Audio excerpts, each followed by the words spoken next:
you get a ridge in the matting, let's try and make it. You'll keep rolling that, and they're really hard to get rid of. The creases stay there. There's a couple of things you can do with that to get rid of it. You can either get a knife and just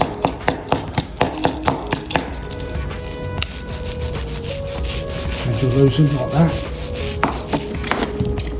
or again back to the paddle.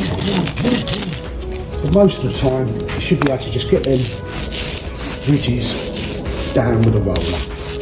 But don't add no more product, just use the wet roller you've got without any additional product and just keep rolling. And bring all the liquid through.